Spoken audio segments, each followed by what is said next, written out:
Hello and welcome to Mr. Benyon Has Flipped. This is video lesson number 7, Parent Functions Part 2, and we're going to be looking at more parent functions. So write everything down that's on these notes, please.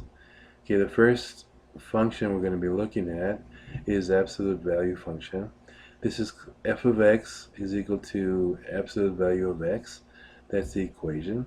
Here's a graph. It's kind of a V shape, and the domain and the range are from negative infinity to infinity. That's the domain. The range is from 0 to infinity. Now pause the video here and write everything down in your notebook. I will be looking for this. Okay, the second function we're going to be looking at is a rational function.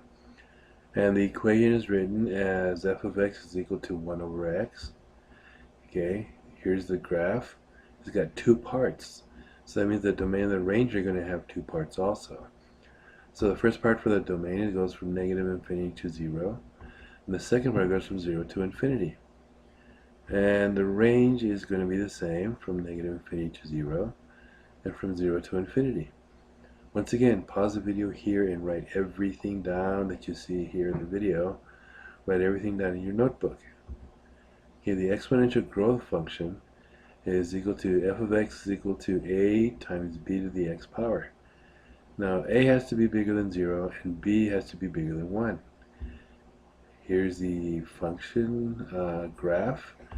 Domain and the range are from negative infinity to 0.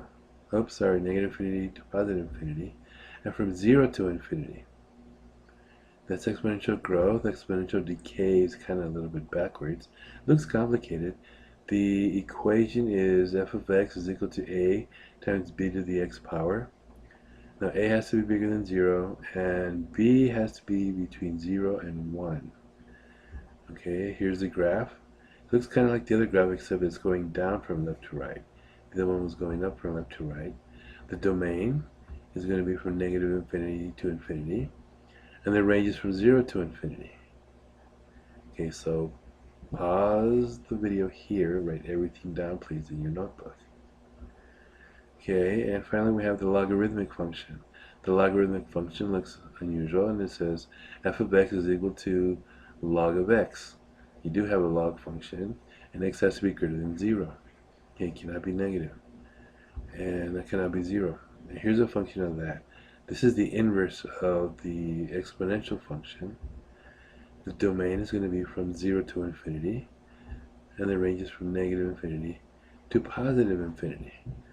Okay, so that's the end of the parent functions. Write all of this down in your notebook, please, and I'll see you in class.